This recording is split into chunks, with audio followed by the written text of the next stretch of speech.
Well, once again, good evening to everybody out there in lockdown land as we get closer to the 1st of June. Today is Wednesday, the 27th, and hopefully some of these restrictions will be lifted come the 1st of June as we move into level 3.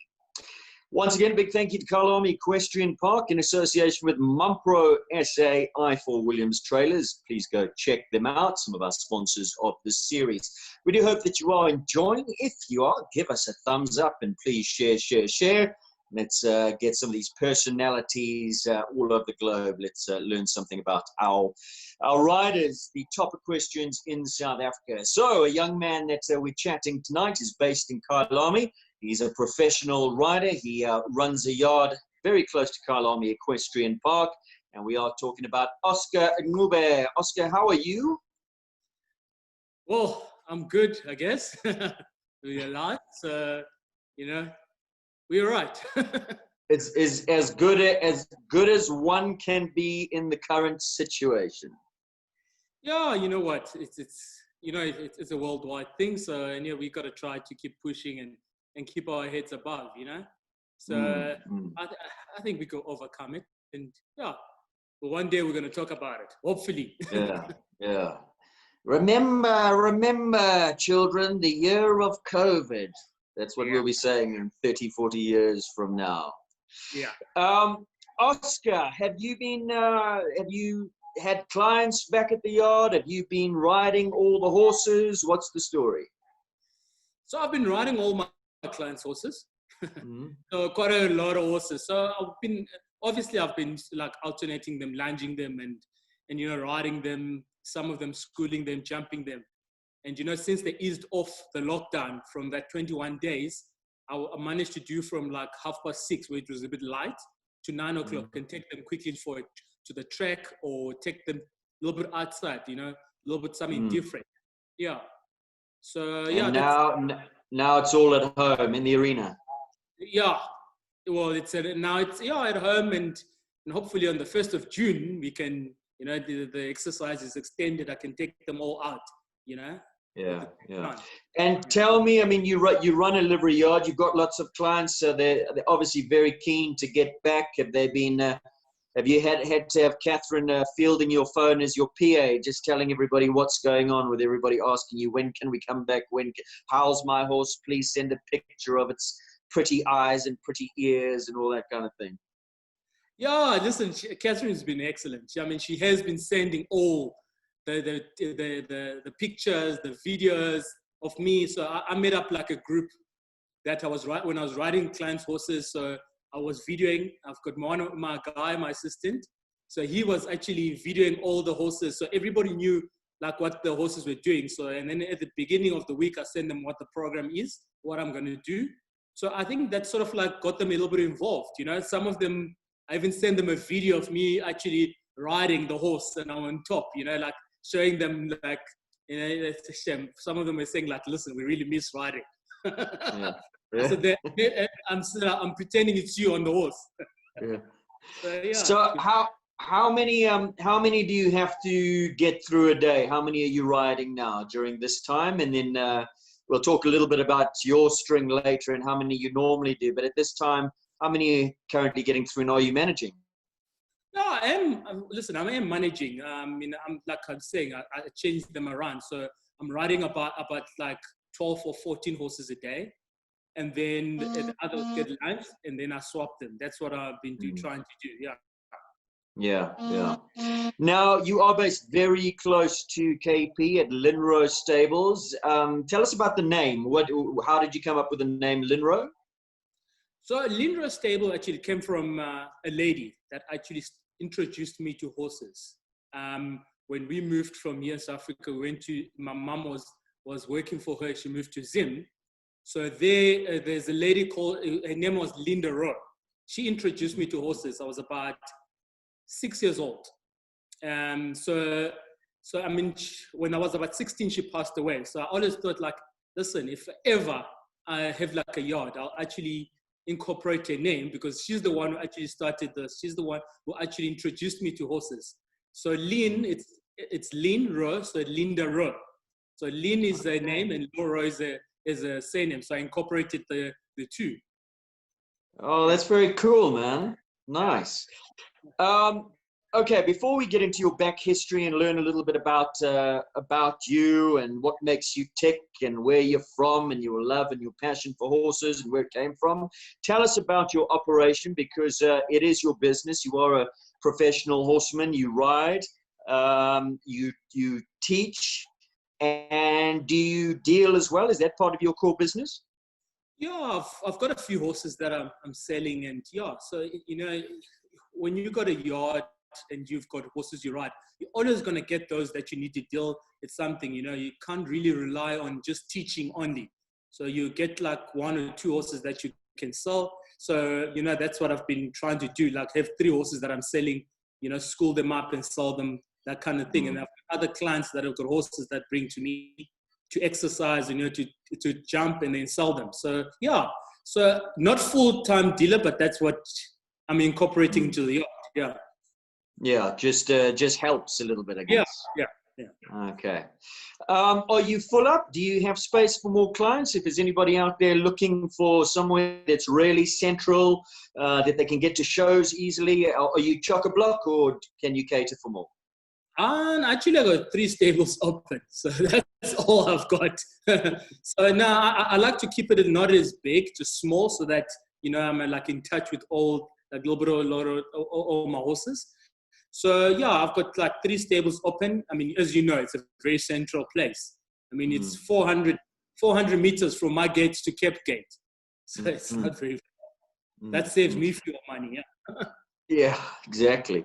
And tell me, how big is the yard? How many stables? How many horses? I've got 34 stables.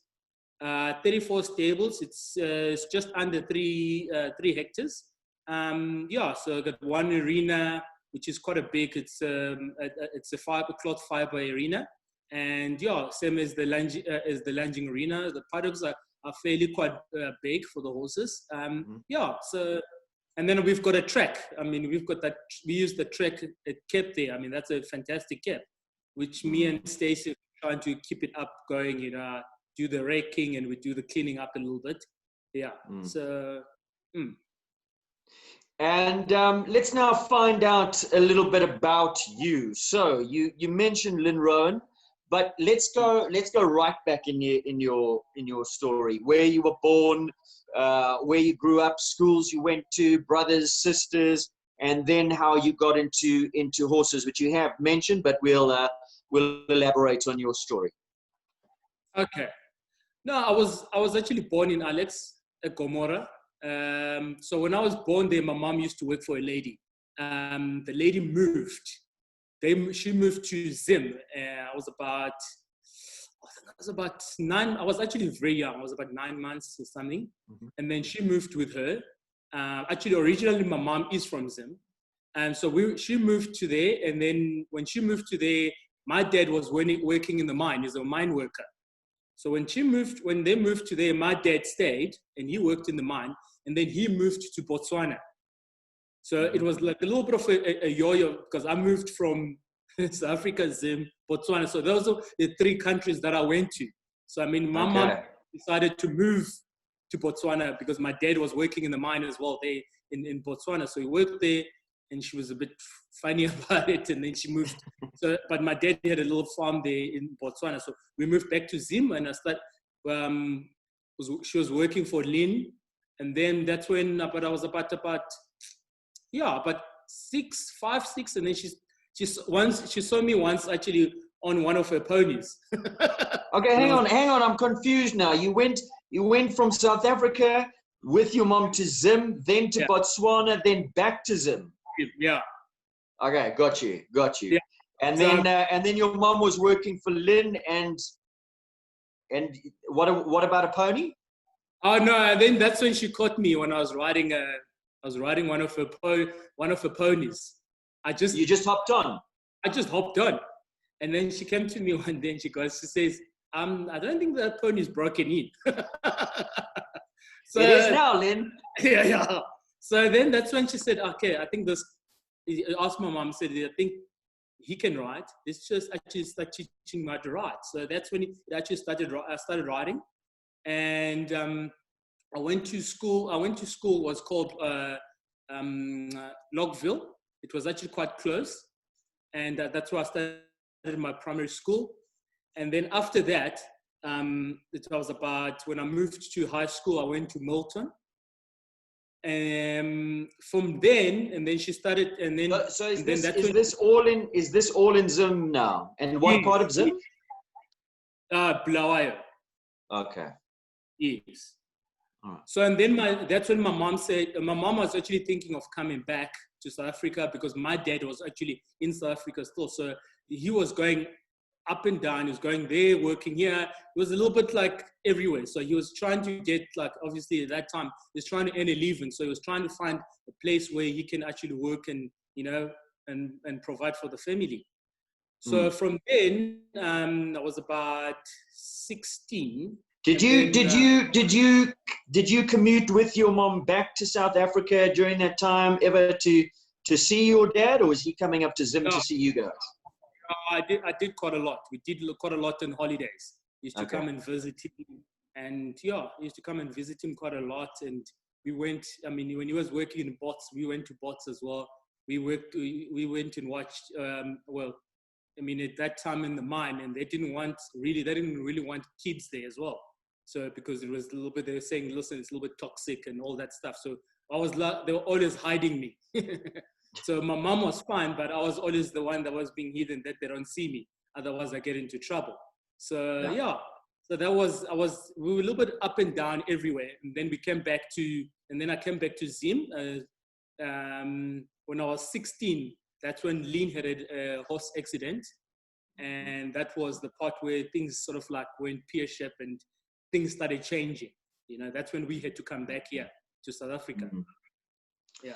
So up until that time, you were just riding with her and she was training you. Were there any shows? Were you competing, or were you just kind of riding on the farm around Bulawayo and like more pleasure riding, or was there actual competition and formal training? No. I did compete. I did ride and compete there, and she took me to shows. I mean, I remember she took me to a lady that used to teach me called Jill Davis.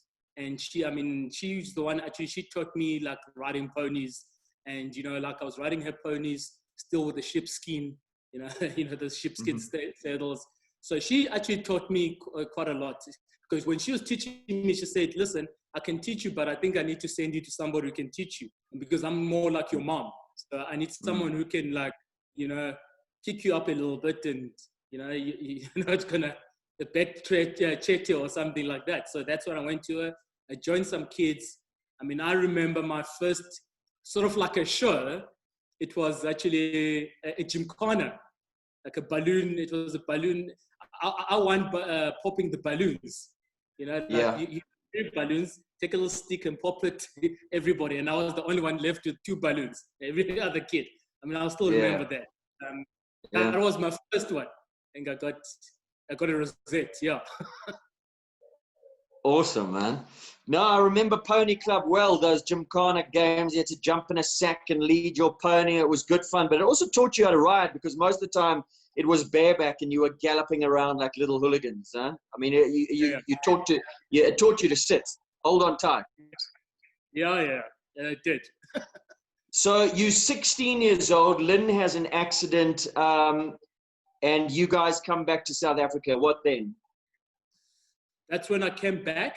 It's like putting you back to my family. I mean, it was very hard to even put bread in the table. It was one of those. So they actually couldn't put me in school. And, you know, my dad was actually quite sick, and he had, from the working in the mine and all that stuff. So he was actually quite sick. So my mom was working, was selling, like vegetables and all that stuff. So just trying to get me. It was me and my brother. So it was a bit difficult for me to actually go back to school. And then eventually I went to a school in. So I was looking for work, horse riding work, and I remember I traveled all the way to Cape Town.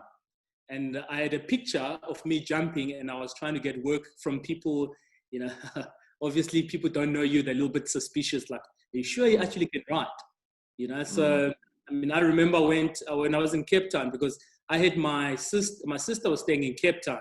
He was staying in Hout Bay.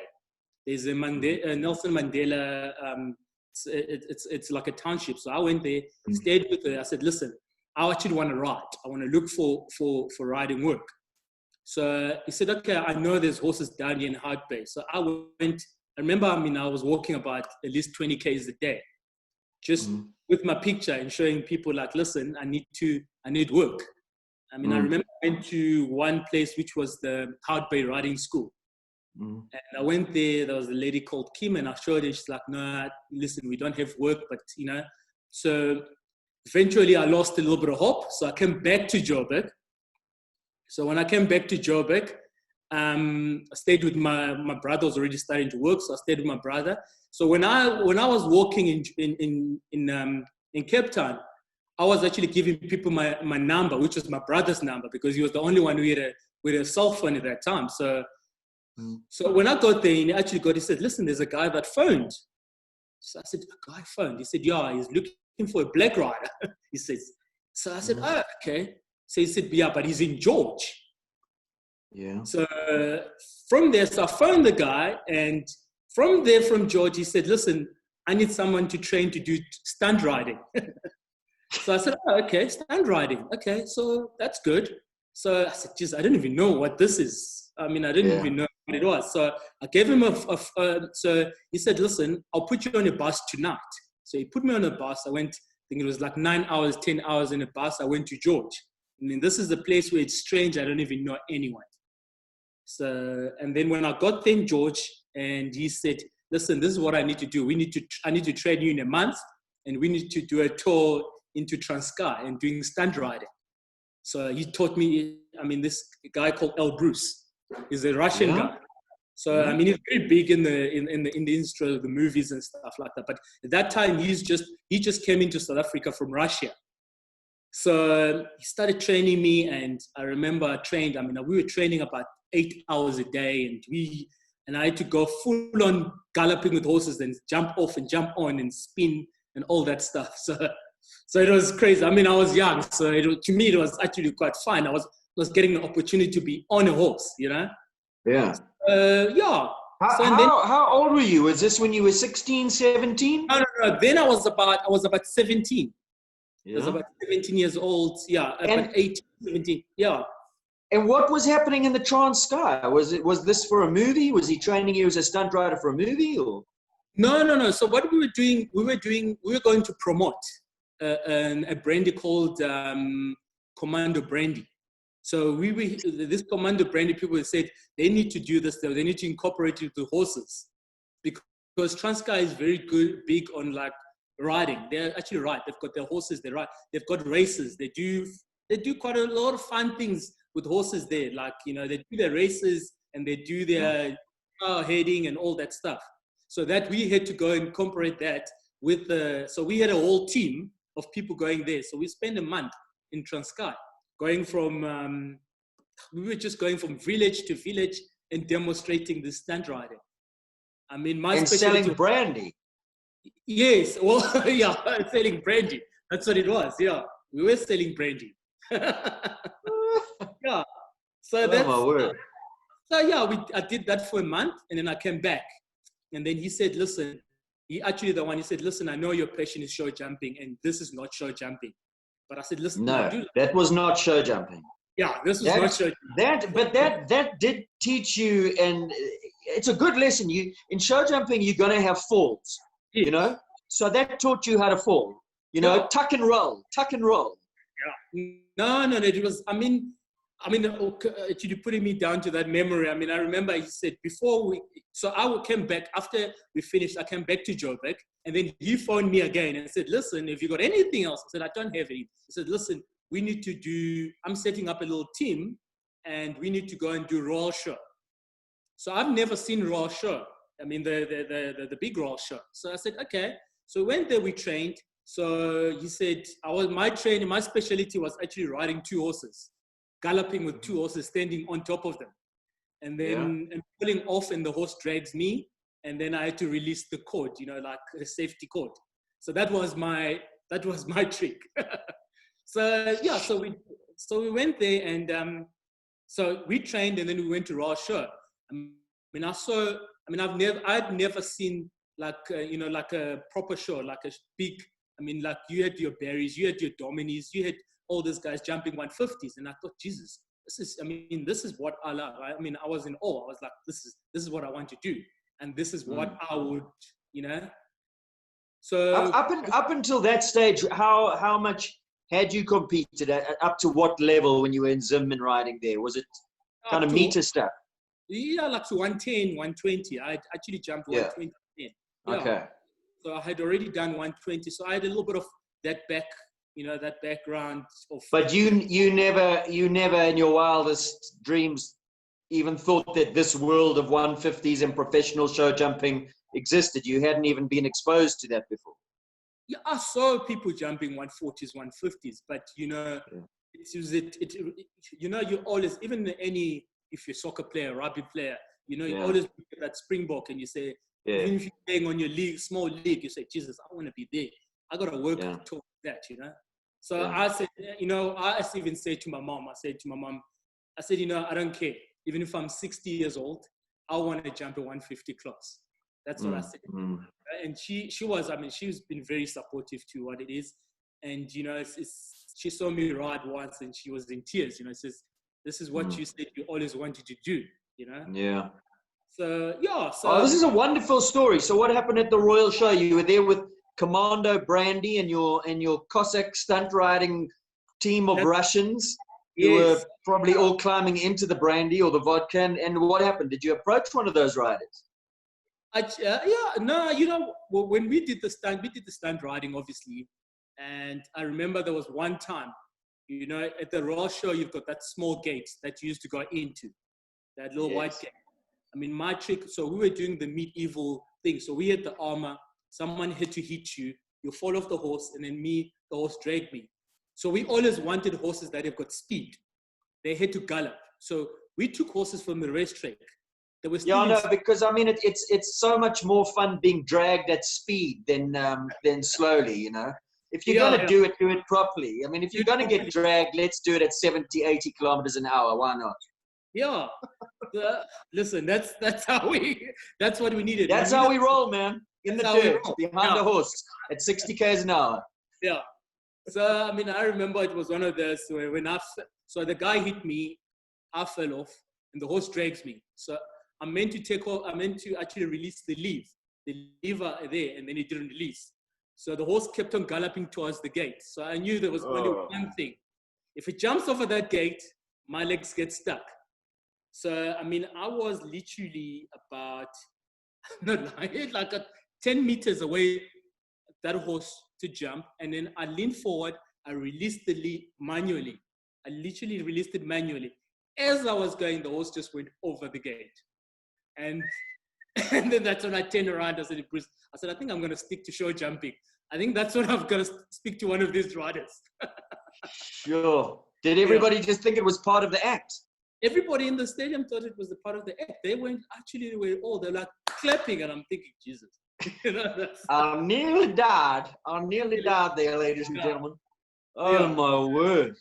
Yeah, so from then, that's when, I did meet some riders. And obviously, I went back to George. And then when I was in George, actually, I started going to yards. There were other yards. There was a yard it was in Platte called B&H Stud. So I went there and I looked for work, and then they actually gave me work to ride. So I started riding their horses, and they were very nice, warm lads. I started riding for them. And there was another place where I was riding just close to where I was training with the guys with the stunt riding. And then that's when I met the guy called Ryan Sanders' father, which was Denton Sanders. He actually met me there, and he said, oh, you're actually a good rider. He said, he saw me riding. I was actually just training someone's horse. He said, you're a good rider. He said, you must come and ride with me in Cape Town. So from then I went to Cape Town. I started working for Ryan Sanders and Denton Sanders. So when I worked for them, I think I was with them for like 5 years, no, 4 years. Yeah. Okay. So when I worked with them, and back in the day when you were walking around with your picture from Zim trying to get ride work, they weren't one of the people that you approached? No, not really. I never approached Ryan or anything like that. I was just thinking it could be a great story if you pulled your picture up and said, "Yeah, I remember those years ago when I came with my picture." Yeah, no, listen, I had a few. Actually, funny enough, you say that. Even now, a lot of people don't know it, but there's a lot of people that who are big riders that did approach. They don't even remember me. Will now. They will now. So I did actually ask them, and they were, they were very funny, like this, it was very funny. Anyway, you need to remind them of this story when you're in the lineup and you getting the first place and they well down the line. That's when you need to remind them of the story. I remember a few years back when this young boy approached you in Cape Town. Yeah. So you know what? That's when I went. Like I was saying, I went to work with Dennis Sanders and Ryan. I mean, they taught me. I mean, Denton taught me quite a lot with horses. I mean, a lot of things. Like even now, I still go do a lot of long reining with horses, which I learned from him. And that's when, and then Ryan got his own yard. He moved to George. I moved with him back to George. Actually, seems like George loved me. So I moved to George. I rode with him in George, and I remember Ryan said to me, he says, "You need to go to Joburg." I remember him. He said, "You need to go to Joburg. You need to go and ride in Joburg." So I said, "Listen, I don't know anyone." So he said, "Okay, we'll see what you do." But before then, I'd actually already come to Joburg to compete. Dennis Sanders gave me one of his horses called Tops that Stacey Weston bought. So when I got that horse, so I came to Easter Show. It was an Easter show. I drove in the truck with the horse. It was in Choice Couriers. With my horse, I came to Joburg. And I remember I didn't know where this is like a new place. They've got 50 arenas. I don't even know where I'm riding. And I was staying with a lady called Shirley Green. So now I had to find all this place on my own, So, I remember I was jumping 130s at that show. And I remember there was my list. I went to look at a list. And I was wearing a tracksuit top on top of my breeches. So I walked the course. So I remember there was a few guys. They were looking down the list. They're like, "Where's this Oscar moving? Man, it can't be right." I remember one saying, I think it's one from. They're like, "No, man, it can't be 130s. We've never seen this guy before. We've never." I remember I'm standing there. I'm actually literally standing there listening to this guy. So I just kept quiet and I walked the course and I jumped. And I remember when I was jumping there, it was actually in the Bob, in the 130s. I remember coming there and the people wanted to see, came to see, who's this guy, random guy coming from nowhere and jumping there. And I jumped and listen, it was actually my first 132, So, and I jumped the show. I remember it's like 8 faults or in all that stuff. And my show finished and then I went back to George. So when I went back to George, that's when Ryan said to me, he says, "Listen, I think you must go back to Joburg. You got better opportunities there than you've got here. I'm running a business. I'm doing this. I think I can see where your passion is." So that's when he actually sent me to Roger Hessen. So that's when Roger was still staying here in near Oliven. So that's when I went to Roger, started riding with Roger, and he gave me very good horses there to ride as well. Well, what had you upset Ryan or something that he sent you to Roger? I don't know. I think he wanted to see how dedicated I am with this riding. I think that's what he wanted to see. Like, if he can see that's a baptism of fire.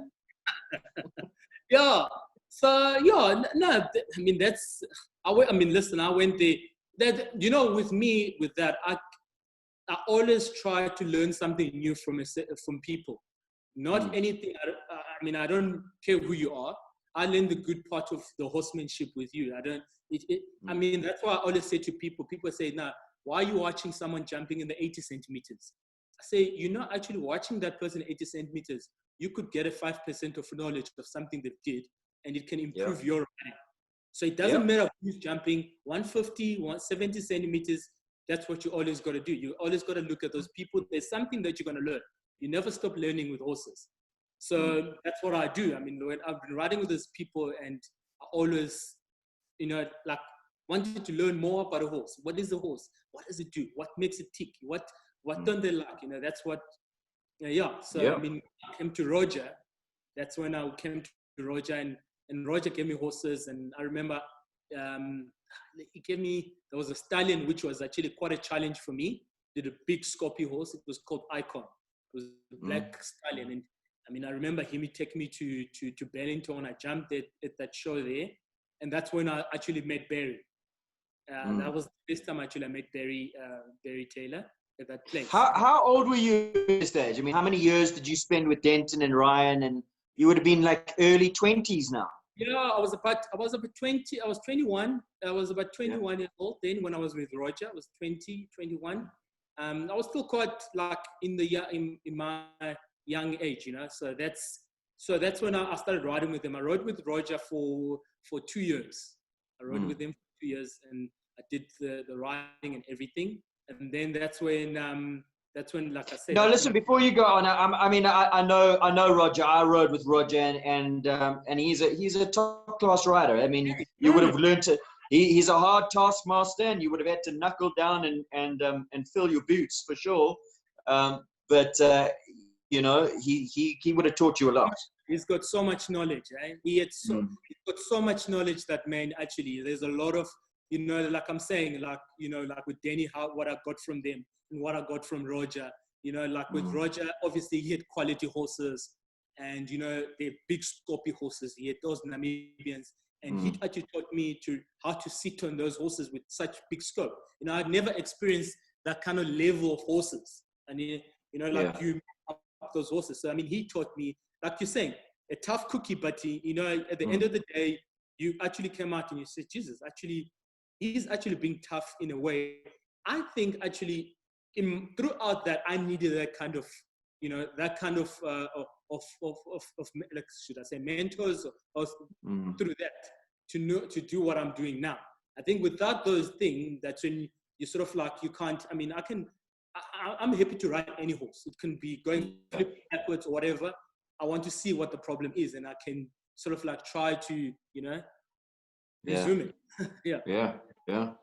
No, I mean, that's you would have learned a huge amount of horsemanship, and like you say, learn to ride every shape, size, temperament, blood horse, cold horse, and that's what every rider, if you're a genuine horseman and rider, needs in their toolbox. If you're going to go into this as a profession. So I have no doubt you would have learned a huge amount. And I've got big respect for Roger. I actually just want to slap him and just say, get your stuff together, because he is a phenomenally talented rider. He's got such a good feel, man. That man has got such a good feel. You actually, unless you actually know him like personally, actually when you see him on a horse, I mean, look, you remember him the days when he was riding GRT. That was actually not an easy horse as people thought it was, but he made it. He made it that. He made it like the. So,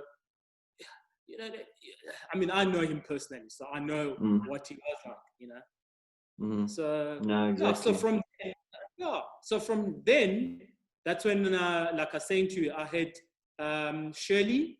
Shirley was working at CAP, and he's the one who said, he actually said, listen, Barry Taylor, like I think he wants you to come ride for him or something like that. And, like I was, with me, I'm very loyal to one person kind of thing. Yeah. That's how I work. And I didn't want to leave. And I said, he said, no, he wants to ride. He wants this. I said, okay, fine. And I was like, I didn't really want to go there. I just continued. And then one day, Shirley she's a very good lady. And she said, and then one day, that's when I went and I spoke to Barry. But before then, when I was riding with Roger, I had met a lady called Erica Pretorius. I mean, Erica was, I mean, she was one of the ladies that actually, when I actually moved from Roger, she was starting a yacht. And she said, can you come and help me with the yacht? So I went to her, and that's when, I helped her with horses. I sold quite a lot of horses that she didn't need. And that's when and then from then she said, listen, there's only not a lot of horses here. I think you must actually find another place where you can ride in the morning. That's when actually I started incorporating with Barry. So I was in the morning with Barry from 7 to 12, and then I was with Erica from like 12 until, I was staying with Erica. So so they were a lovely family. That's when they bought me the horse Equablade. So that was that's where the journey started with me and Barry, and so with him for 15 years, a long time. Well, when you say you've been with him, or what are you talking about? You've worked within his operation, you've trained with him, you've been part of the Nissan team, but you've never was it that it was a working relationship, or did you work for Barry? I worked for Barry I was a work rider for Barry. Yeah. But you know, when you work with somebody, like, and then you realize, like, listen, this actually could be something good, something great. You don't become a work rider, you actually become like a family kind of thing, So I didn't take it like as a work rider. I still did my hours, I did everything. You can ask him, I don't think I've slaked once, but hopefully not. So yeah, and like I actually woke up in the morning wanting to go there, like I didn't take it as work. So with horses, I don't take it as work. So that's what makes it actually more exciting. So every day, I had, at Barry's, I don't know, I don't even know. I wish my bum can count how many horses I sat on. I said there were always different horses, and there were different methods of different horses. But one thing I always remember, which is something that I still do now, his training regime. Like, for instance, like, he has got a program, and he's had that program. He says he's been had the program for 40 years. And to me, that recipe was always working. And that's what I've tried to incorporate with myself into the yacht. So I think I actually needed to be with Barry for that time to be what I'm doing as well now. To actually, that same program. I still phone him and say, listen, this is this and that. So like I was saying, I went to Barry, I wrote with Barry for before you carry on, are we allowed to know what that program is, or is it like the secret of Kentucky Fried Chicken and Colonel Sanders, and it will be a closely guarded secret? No, that's a secret. You gotta go there to know what it is. Okay. So you started working with Barry. Where were you staying at that time? Were you staying with him, or did you find a place, or? No, I was actually staying with Erica at that time. I was staying with Erica. I was staying with her at the house, and so everything was like that. So I was basically, my thing was like, just wake up in the morning, leave at 6 o'clock, which was at in what you call it, just at the top of Blue Hills. Drove to Barry, and then when I drove to Barry, and then I ride there. 12 o'clock, I used to come back and then ride at Erica's and teach a little bit at Erica's as well, because she started having clients. Yeah. So that's that half day. Yeah. Now, at that stage, when you moved to Barry's, what level had you moved past the 130s, or was it really when you got to Barry that you got going in the bigger grades and really made a name for yourself? And what was that horse? You mentioned Aquablade. Was that the first horse that kind of put you on the map, that got people really sitting up and taking notice? So before that horse, I had, I remember when I got there, Lorette used to ride a horse called Urkus. So it was a bay horse. I remember she actually said, she actually said, there's a horse for you to ride. She was jumping at 135, 140 classes.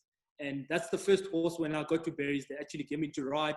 They said, listen, quite a tricky mare it was, but I rode there and I jumped it in the 130s. That was the first horse they gave me. And it was quite a challenge for me because it was totally different kind of horse, a big striding horse, like a little bit adjusting. It was a little bit harder. And I think that, I don't know whether they were trying to test me there to see how much, how much riding I can do. But I mean, like, yeah, when I got the horse, yeah, when Equiblade was actually sort of like the horse that started like progressing up. And I mean, it's the same thing. And Barry got off a horse called Paparazzi. It was a chestnut. That's the first horse I did my 150 class with. It was in Pretoria. So when I had Equiblade, actually, sorry, Paparazzi was before Equiblade. So when Barry actually said, there's a horse for you, which was Paparazzi, and I jumped him in the 130s, and I did 135s, I did 140s. And I remember when I was in Pretoria, he said to me, listen, he says, I think you must jump at 150. So, you know, I thought, Jesus, this is a dream. So that was actually the first show I did, was the 150 class in Pretoria. At, you know, the new the agricultural show. Yeah. And tell me about that moment, because that was a moment, I mean, you'd been working towards as a boy that you dreamed of. So when Barry said that to you, and when you went in the ring and that bell went, how were you feeling? And when you came through the finish, how were you feeling then? You know, you get those moments where you actually don't, you think it's a dream. You think you're going to work up. You know, you think, you know, when I went in there, I mean, I was warming up, first of all. I warmed up, and he warmed up, and then I went into the arena, the bell rang, and you go to your first, I remember, it was the first number one, it was on the right, on an oxer, and I thought, Jesus, this is actually happening, you know? When that horse jumped, and I finished the class, and I thought, Jesus, this actually jumped a 150 class, you know? I mean, I think I'm speaking to everybody. I mean, it's a totally different kind of feel, like, you know that is the top level, and all the people have worked, and everybody that's at the bottom is working towards that goal, you know? To me, it was like a privilege. And I mean, it was a privilege to ride the animal. And on top of that, you actually get to where I said to my mother, I said, one day I want to jump. After that, I actually didn't care, even if I don't jump another 150. Yeah. Well, yeah. I mean, you've ticked that box, but I mean, we always work to get better and better and better, which you have done. And I mean, it's a joy to watch you ride. Listen, what happened after that? So Paparazzi took you around your first 150s. Was it World Cup straight away in all the big classes, or did you have to then regroup and bring Equiblade up? No, I jumped. It was the 150 World Cup. I jumped because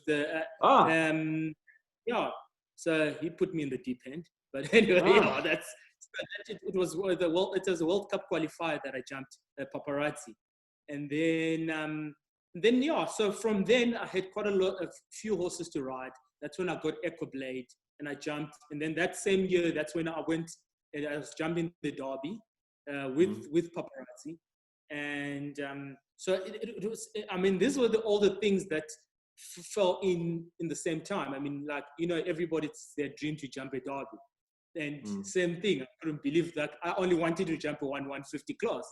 Now I'm walking into the arena, jumping the Derby. So I thought that was something else that I thought, Jesus, you know, this is only what you can dream of. You know, like, if you had asked me like 5 years ago, before then, when I was looking for work and walking around with it, you know, I wouldn't have actually told you this would have happened, you know? So it was something totally, you know, it was a special moment, you know, it was more like, actually I was not nervous, but I was like, I don't know how to describe it. Yeah. No, well, I mean, it's a wonderful journey. It's a huge accomplishment. Tell me about that first Derby that you went to, and your parents, were they there to see you? Were they there to support? No, unfortunately, no. My dad had passed away at that time, and my mom was actually, I mean, she was very sick. She was very sick. She actually couldn't travel. I would have loved to come and see it, but you know, there was a lot of elements that were there. So that's what made it even more special. You know, like, you know, you want to see like your first one. Obviously, I mean, I had my cousin was there. My cousins were there. My sister actually came to watch. So it was actually quite a special moment. Yeah. Tell me about it. How did it go? What year was that, and how old were you? How long had you been in Barry's setup? It was 2000 and, if I'm not wrong, 2009. Eh? 2009, yeah, 2009. Jumped and was, as you know, to the Oxa, the Oxa right next to the people, the tent. The people sitting there, and that's when actually got eliminated there because he didn't even want to go there. He was like, Yeah. a little bit, I don't want to go there. I mean, he was jumping so nicely up to there, and he said, "Oh, this is people are too much, too close to me. I'm not going to jump there. Just a little bit daunting." Yeah. So yeah. Yeah. So listen, it was more of the experience, and like, Yes. I can get a braver one. Yes, yes. And now that was on Paparazzi, you say. How much more of a career did you have with him and some of the other horses that were coming through? So after that derby there, that was actually my last ride on him. So, and then after that, that's when he went to, a lady actually got him and bought him in. He went and jumped him in the 120s and the lower grades and stuff like that. But then that's when, obviously, that time when we went from Derby, we had the Cape Town show. We straight away, I think we had like a week, we had to travel to Cape Town to jump the World Cup qualifier. And that's when actually Barry, he actually got off a horse called Winston 28. And he gave me the horse to ride. He said, "Okay, we're going to Cape Town, so you better ride this horse because Equablade is not ready to jump in that kind of in that level." So that's when we went. I took the two horses, went to Cape Town, and that's when I jumped him in the World Cup there in the World Cup qualifier. I think I had four faults with him, and I was clear in the second round with him. It was a very, very good horse, but quite technical as well. Because I remember I used to come into the treble combination. You start from the left, right on the left wing, you end up in the middle at the end. So he was one of those horses. Quite a very, very good heart. Never said no. And I mean, he taught me quite a lot as well. So I jumped him there, and I jumped him quite a few shows. Like I took him to Durban and all that stuff. It was quite a it was. I mean, that time he was actually teaching me to jump as well at the same time. I just want to go back on something. When you left Roger and went to Barry, was Roger supportive? Was he? I mean, what was the conversation when you went to him and you said, "Listen, I'm moving on"? Yeah, listen, I did speak to him. I said, "Listen, I'm going to move on to." I said, "I'm going to go and ride with him and all that stuff." And obviously, Roger here is thinks a macho man. And I said, "Listen, that's where it is." I said, "Listen, let me see where it is. I'm not saying I'm closing the door or anything like that. I'm not living on not one of those people who live on a bad vibe kind of thing." So, and he actually was not. He actually took it well. He said, "Okay, that's fine. That's fine." He said, "I accept that." And then that's when I moved to him. Yeah. Oscar, some of the big moments in your career up until now, and then also let's get onto Nissan. And was Nissan already in the picture with Barry? Because it was a 10-year. So I'm thinking 2010 was when they started that sponsorship. Before then, I mean, I was sponsored by Avis by that time. I was still sponsored by Avis. So it was before actually Nissan at that stage. I had you can like with Winston was sponsored by Avis, so is Paparazzi as well. So it was before then that we actually we started having Nissan and all that. Yeah. And some of the horses in the Nissan years and some of the derbies, some of your best performances, World Cups, derbies. I think with the horses that I did very well was like obviously with the horse called Equablade, which I think that jumped well. I mean, he came third in the SA and the South African champs.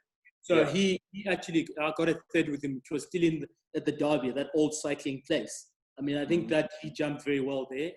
I had the two horses there, and I got quite a few tickets with him in the 150s, in the Grand Prix, which was, I mean, he was a very nice, I mean, one of the very good thoroughbreds that I had.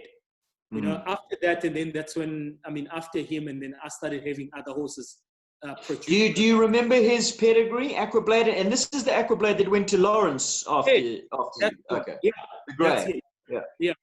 So, I mean, I'm sure Lawrence will tell you, he taught Lawrence quite a lot as well. So, Yeah. I mean, special horse, I mean, he's old now. What was his pedigree? Actually, I forgot what his pedigree was. That's right. No, I forgot what it is. Yeah. That's right. And so how many years now were you with Barry and sorry, I forget her name, Pretorius? Yes, Erica Pretorius, yeah. Erica, sorry, Erica. Was she Yes. still in the picture? Were you still riding for her? How long Yeah, did that go on for? yeah, I was still helping her. I was still helping her in riding and stuff like that. But it got, and then obviously with Barry, the time started a little bit more because we wanted to ride a little bit more. So it sort of like moved away a little bit, and I started riding quite a lot with him. So that's when, I mean, like when we had Equablade and then we sold it obviously to Lawrence, and then I started riding a lot with Barry, and then I started making more of like a full day. So I was riding the horses in the morning, and then I was helping Barry in the afternoon and teaching a little bit later. Yeah. Yeah, so that's how it actually started getting more and more. These days, things are different. You now have your own setup. At what stage did Catherine come into the picture? How did that all happen? And then the acquisition of Linro, that was 2 years ago, maybe? Yeah, it's 2.5 now. Yeah. Actually, let's say Catherine, I met her. Actually, it's a funny story how I met her. It was, so at this time, obviously I'm riding with Barry, and I had a horse of the Janssen's. It was called La Ball. So La Ball was still very funny. It was a very funny horse. When I just got him, he was a little bit like spooky. So when you landed, when the horse came towards him, he used to spin going the other way, and he was funny. So he was still in a procedure of like we call it rehabbing and getting him confident and stuff. So, I mean, I remember I was jumping a vertical, and I had actually told everybody, just watch, I don't want anyone in the landing. And as I was landing, and then Catherine passed in front of me, cut me right in front of me. So I looked at her with this eye saying, Jesus, I'm going to kill you. If this horse stops in the arena, I'm still going to kill you. So, and then she was like, sorry. And then, yeah. And then, I mean, after that, I mean, I never knew that she was going to move to Farnham. And then that's when she moved to Farnham. I was like, oh, you're the girl that nearly got me killed. You know, that's how I met her. And then, and then we started talking, and then, that's how we met each other. The rest, as they say, is history. Yeah. You now have Sienna together with Catherine, and you're expecting a second. Yes, the boy. Yeah, in July. So that's exciting. Very, very exciting times. Now let's get on to your philosophy, your riding. What is it about riding that you love, about the horse, about the game, about the sport? You know what I like when I started, when I say to you, no one ever says I've got enough knowledge in riding. There's no such thing. I don't believe that. Because every day when you get on a horse, you can be riding it for 20 years, whatever it is. There's always something new that you learn about the horse. So to me, that's the thrill. That's what I always want to see. I want to see something new. I want to learn more. So like when I get on, that's why I love riding different horses. And my clients, I ride their horses. I mean, like now in lockdown, I mean, I loved it because I rode all of the horses. So even when they come back now, I know exactly how that horse goes. And I will tell you, like, listen, you're doing this wrong. This is how it's going to work. So like I said, it's all patience. You know, like if you've got patience, you can, I think with the horses, and you're willing to learn, you can get, I mean, you can achieve anything. You shouldn't block if you block your brain, you're never going to get anywhere, you know? So I think that's what it is. You never stop learning about horses. I mean, it doesn't matter if you've been riding the horse for 10 years or anything like that. And no one can ever say to you, like, I know everything about horses. I don't believe that. I think there's each and every horse you can learn something, and you can learn from somebody something, you know? That's why I like talking that's why I like talking to different people, because I always pick their brains, you know, like I say, but what is that? They'll tell me that, you know, like, I'm like, okay. So I'll rethink it and see, okay, but if I do that, if I do that, what he's doing, and I incorporate it in this way, I could achieve this. So that's what I'm always trying to learn. You know, like that's why even, you know, like even Catherine says, we run out of data at home because he says you're busy watching horses and do what they're doing overseas, and you're watching all these different horses. That's what I mean. That's what I thrive on. That's what I want to know. You know, but 20, 30 years time, maybe my child could be riding, whatever. You know, like they could learn something from it. You know. Yeah. What channels do you watch? What are some of the favorites that you watch? You tune into obviously Longines when it's going and watch the big competitions, but in terms of training, what are you watching? Because I mean, YouTube's got a hell of a lot of stuff, but I just want to see if we're on the same page here, if we're watching the same stuff. Oh, you know, with me, like with the training, I like watching. You know, obviously the people that you see sometimes they're doing it on the YouTube vids. You know, they try to make it a little bit too perfect because they're taking a video. You know, I like to see like those guys riding it, like even in the arenas. Like I mean, one of my favorite guys is like Marcus Erning. I mean, he's a genius on a horse. What he does, but that's why sometimes I go look at his videos and see how he trains at home and stuff like that. You know, but one thing I've always loved to what I would love to do is actually go to these guys with the big yards, not to watch them at the show, watch them at home. How they train their horses at home before they get to a show. That's what I'm interested in. That's why even at shows, when we're at the shows, I love going to a warm-up arena, because that's when you see, like, I mean, your guys, how they're preparing their horses to go into the arena.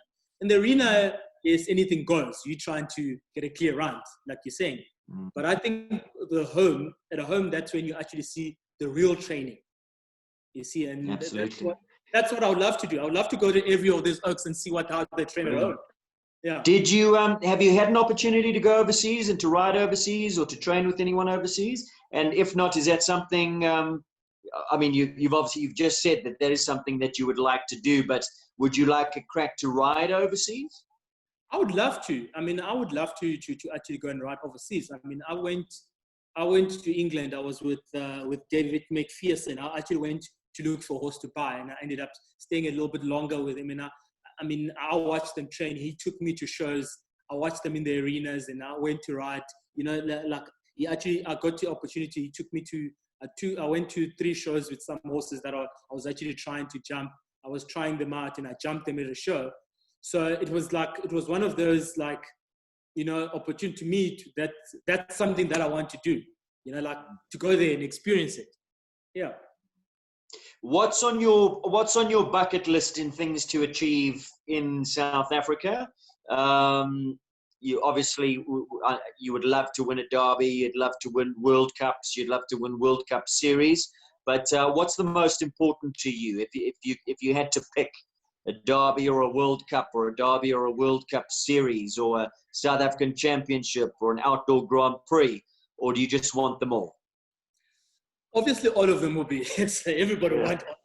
But you know, like with me, I like the World Cup Series. I think that's one of your. I think that's one of your endurance. One of your actually. That's when I think the show. That's what I think show jumping is. That's where it is. I mean, you've got to win the World Cup Series. I think that is one of the best achievements people can do. You know, in this country. Yes, it's nice to jump the Derby. It's very nice to win the Derby. But me, I love the World Cup qualifiers. It's not show jumping at its purest. It's a fun event and it's a great event, but show jumping in its pure sense is technicality, rideability, the tests of the course on those distances, lines, half distances, all that kind of thing. I mean,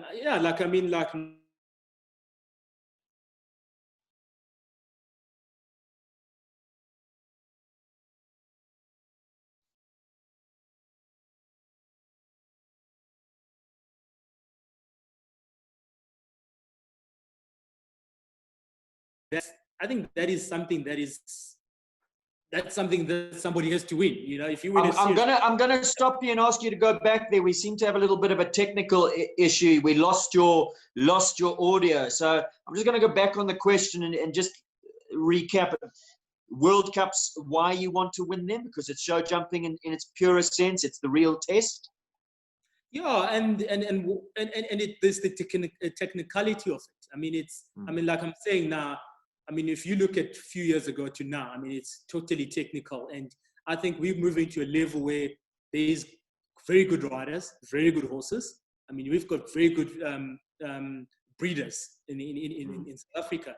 So obviously the stage has gone a little bit higher. So when you actually win a World Cup series, you've been going with the best horses and the good riders. So I think it's something that if you get that, that's a very big achievement to any individual. So I mean, that's what I would love to do. Have a horse that you can actually compete in and be in that level. I think that's one of my achievements that I would love to have. You know. Absolutely. Oscar, let's talk about the sport and the setup of the sport, and within that is the development. Now, we do have development programs, but in your opinion, are they enough? Are they where they need to be? What more can we do? Because yours is such a wonderful story, and you are a role model for a lot of people who think, well, you know, show jumping in South Africa is purely for the white elitist. Let's be honest about it. That is the image of the sport. You are very, very important because you are a person who could help change that image. But within that, to do that, what needs to happen? You know, first of all, you know, obviously we've got a lot of people who've got yards. This is my way. I think it could happen. If everybody, like in a yard, if you had one, doesn't matter, your groom's son, your groom's daughter, if you have one rider that you take and teach them to ride, I mean, I can see a lot of grooms have got their kids at home. I mean, they're running around. If you take that one, you don't need to have this big development thing. You take that child, you put him on a pony, and you actually teach him to ride there. You're actually developing someone there. So if everybody in their yard can do something like that, I'm saying in 6 years, 10 years time, you're going to have a lot of these underprivileged kids that are actually riding, you know. So that's what I am. I mean, with me right now, I've got kids that come from Oliven, which is it's kids, you know, kids with no parents. So they actually come to my yard. I've started doing something like that, which I've got one pony that they're actually riding, and I'm trying to show them something different.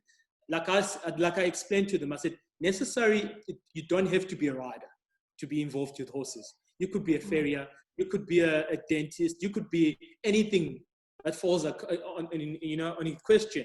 So I think everybody's got to try to like open that door, that to have that one child they can say, listen, come and ride after school.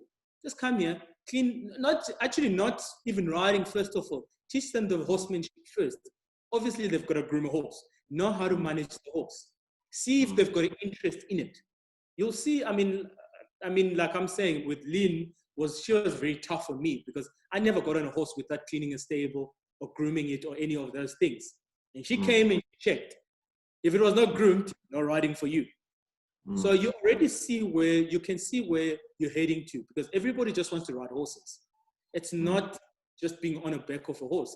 There's something more than a horse. You got to look after it. You have to know where it's sleeping, not just pulling it out of the stable. So if you can get one of those kids, and actually they can go with their parents, go into there, they help them. They know what the horse is, how the horse lives, how you feed it, how you clean it, how you're doing it. You can see where the kid is. If he's got interest, then you can say, okay, get on the horse, and this is what it is. You're actually making someone there. You're developing someone. That's what I think people. That is my opinion. I think that's how everybody should do. If you're actually willing to actually improve the sport, or let's say start people in color to actually start, you know, I think that's how we actually should start. Yeah. I mean, there's a lot of, like I'm saying, I've got a lot of kids. I see a lot of kids when I go to yards running around. Put them on a horse, teach them. Yeah. Do you think if we all do this and we really target the bit of transformation in this sport, there will be knock-on effects. Because one of the things the sport is lacking is sponsors. It's always the same people we're going to. It's always people within the horse industry. It's very difficult to entice sponsors who are not part of the sport horse industry to come in, because we do have this kind of stigma attached to us.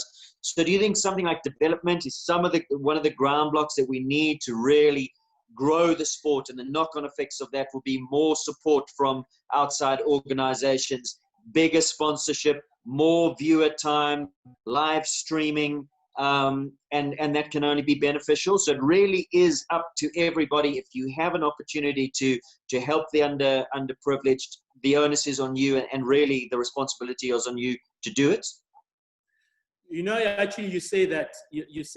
I'll just give you a little bit of a clip. What happened? I went to Douglasdale police station. I was going to satisfy my daughter's birth certificate and doing all that stuff. So they asked me something. We were just chatting I was chatting with the cops, and they said, "What do you do?" I said, "No, I ride horses." So they looked at each other. They were like, "What do you mean? Are you the groom?" So I said, "No, I actually got a yard." So they laughed. They're like, "No black person rides a horse." You see already that kind of mentality. I said, "No, actually I do." So I was behind the counter, and they looked and they said, "No, you're wearing breeches." They said, "Oh, so you do ride?" I said, "Yeah, I do ride." They said, "Just give us proof." So they said, "Have you got a video?" So I showed them a video that I'm riding. They're like, "But how did you get to ride?" And then they were like, "But I would love my kid to do something like this." You know, already, how does one start getting their kids to ride or something like that? You know? Yep. And they said, "No, my kid actually sees the horses, but he sees this thing called show jumping." I said, "Yeah." I said, "That's what I do." I said, "Okay, I'll give you my number. You come." So, I mean, yesterday they phoned me. They said, "Listen, when this lockdown is, I just want to bring my child." So you need, that's already somebody, they've seen me and they're already thinking like, this actually can be done. This, you know? Yeah. I mean, that was actually the kid phoning me. He said, "Sorry, sir, my dad said this and this." I said, "Come in." I said, "When lockdown is here, you come." But that's part of, you know, that's part of the development of, you can do, you know, unless the sport is developed, you're not going to get sponsorship. And fortunately, the government will never take it seriously. Yeah. So well, I mean, it's not just government. You like to say, you approach sponsors, and we're just not the right demographic. We don't fit the requirements. This is the political climate and the economic climate that we exist in today. So I think personally, it's very, very important that we do push on the development side and really try and send it forward. I think it can only benefit the sport. And also in terms of teams, how wonderful it would be to have, teams that are the profile fits the country as a whole, you know? Yeah. So, I mean, it's the only, like you look at it like you're saying the development part of it, like what I was saying to you, like, if people start doing like what I said, like you have the one kid that you teach and stuff like that, eventually, like whoever, the government, there's a lot of people that come actually at shows and sit there that you don't know about. They're actually looking at the sport, and they always look, they're like, we don't see anyone black riding in this, I mean, I've had people approaching me. They're like, "You're the only black rider here. Riding here." I said, "Where does rest? Like, where's the people where?" I said, I always say, "No, listen, we're trying to develop the sport and stuff like that." They actually always stand up and they walk away. They say, you never know. That could be a potential sponsor. You never know. So unless there's some sort of development, we're always going to be like the people at the bottom. I mean, you can see how rugby is gone. I mean, they've got endless sponsorship. You got cricket, they've got soccer, they've got endless sponsorship. I mean, that's where you want to be. I mean, I understand it's a little bit of it's more of a pricey sport because it involves an animal, but I think everybody can contribute something towards it to actually improve the sport. Mm. The Nissan sponsorship involved the Tundi development. Tell us a bit about that, and is that still going now that Nissan has pulled out? Have we managed, has Team Farnham managed to carry that on? Yes, it's still going on with the Tandy kids. Yeah, I mean, listen, I think Nissan actually like sprung it up and started a little bit development. So I mean, you know, obviously the Tandy is involved of Barry and Barry, Lorette and Timon. They are actually doing that kind of thing. I mean, there's quite a few kids that they've actually been like, you know, that they've enjoyed it, and they can see that, you can see that they actually want to do it more and more and more and more. I mean, we've got even, I mean, Nissan had we've got a boy that was riding called Tsepo, and he's done his mechanical engineering. He's working actually for Nissan. So I mean, that is somebody ready. He's riding, he loves his riding, and he's doing that as well. So the incorporation in that part. So I mean, with the kind of kids, it's still going.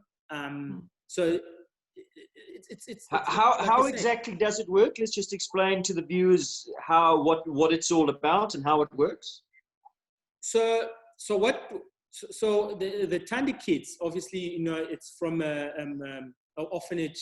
So what is doing is like the Farnham itself is actually teaching him how to ride, horsemanship and a part of it. And they've been actually started now doing little shows and pushing it a little bit more forward. So it's something that, like you're saying, developing the sport. That's what we're trying to do, to develop the sport.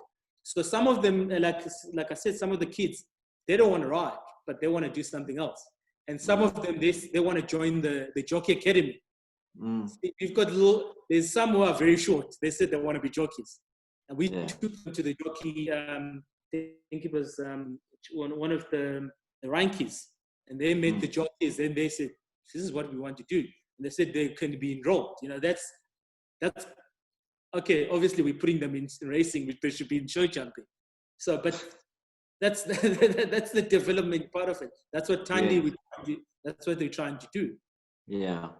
Well, I think it's very, very necessary and something that we really need to get our federations in on and really push harder. Getting back to you now, Linro's set up. Are you full-time there? Are you still with Barry? Are you still training a little bit at Farnham under Barry, or are you now your own man? No, I'm full-time here at Linro, but I'm still having lessons. I go for lessons with Barry, and yeah, so Barry now is a full-time coach now. So I go to him, and a lot of things like with the yard, the running of the yard. I actually, like, I mean, Catherine phones Lorette and asks, says, a little confused with this. How do you do this? And I'm still doing that. You know, like, obviously I'm learning. I mean, I've never had a yard. This is my first yard. And so we're still quite involved with Farnham, with the coaching side of it. Yeah. But I'm full-time at Linro now. Now, tell me about your string of horses. Do you own them all yourself? If not, some of your sponsors, some of your owners, the string, what levels are they at? So what can we expect to see in the ring from you when we come out of lockdown? So I've got very nice, I must say, this year I've got very nice young horses. I mean, I've got my the open horse, which is Lapadino, who's jumping 135s.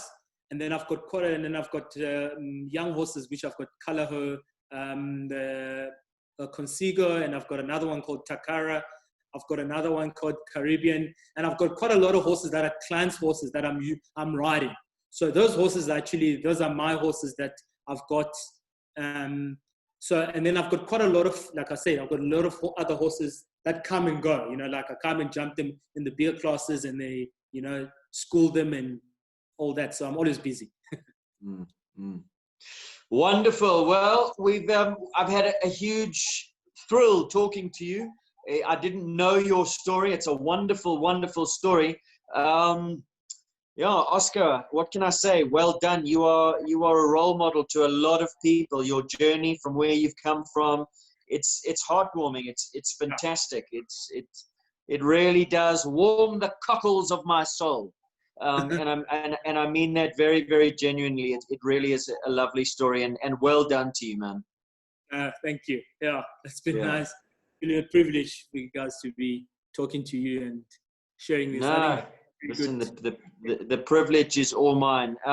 Look forward to seeing you guys back in the ring. And for anybody watching who wants a piece of the Oscar Ncube Linro Stables action, how do they get hold of you? Do a little bit of self-promoting. You've got 3 stables to fill. Yeah. No, you can. I mean, listen. If you can find me. I mean, or you can go into my athlete page, which is Oscar Ncube Show Jumping Athlete. I mean, on Facebook, or you can go on my Facebook, Oscar Ncube, or you can actually go. We've got a Facebook page and an Instagram page of Linro Stables. So one other way you can contact me in there. Yeah. And it's LINROWE, Linro Stables, and they can just feel free to contact either yourself or Catherine, and let's fill those 3 stables. Wonderful chatting, Oscar. We'll see you on the other side, whenever that is. Hopefully soon. Hopefully soon. Let's see what the politicians say. Take care. Lovely chatting. I appreciate it. All right. Thanks. Take it easy, man. Bye. Bye.